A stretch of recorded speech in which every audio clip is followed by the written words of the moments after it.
Sir நான் சொல்ல போகிற மேட்ரு எல்லாமே ரியாலிட்டி தான்.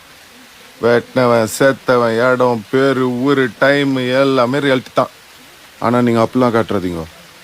இது இந்த எப்பவுமே இந்த கார்டு ஒன்று போடுவீங்களே, இந்த படத்தில் வரதெல்லாம் ஓலே அப்படின்னு, அந்த மாதிரி ஒரு கார்டு ஒன்று போட்டு விட்ருங்க. எதுக்காண்டி சொல்கிறேன்னா, நான் சொல்ல போகிற மேட்டரில் பாதிக்கு மேலே எல்லாம் இன்னும் கோர்ட்டில் தான் சார் இருக்குது.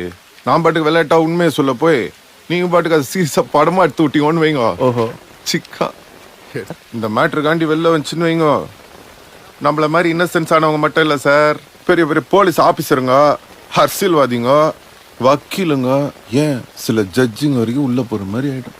அதுக்காண்டி தான் சொல்கிறேன், இந்த கார்டை போட்டு விட்ருங்கன்னு. போட்டிங்கன்னு வைங்க, எனக்கும் சேஃப்டி, நீங்களும் ஃப்ரீயாக படுத்து எடுத்துக்கலாம். அது உண்மையாலுமே இருந்தால் கூட யாரும் உங்களாண்ட வந்து எந்த கேள்வியும் கேட்க முடியாது. நல்ல ஐடியா சார், ஃபாலோ பண்ணிக்கிறேன் சார். அடுத்த நம்ம கேஸ் தான், நான் போயிட்டு வந்து ஃபுல் டீட்டெயிலாக சொல்கிறேன். யாரா அவன்? டேய் சார், நம்ம வேஷத்துல யாரை சார் நடிக்க வைக்க போறீங்க? தனுஷை நடிக்க வைங்க சார், பர்ஃபார்மன்ஸ் சூப்பரா பண்ணுவாப்ல.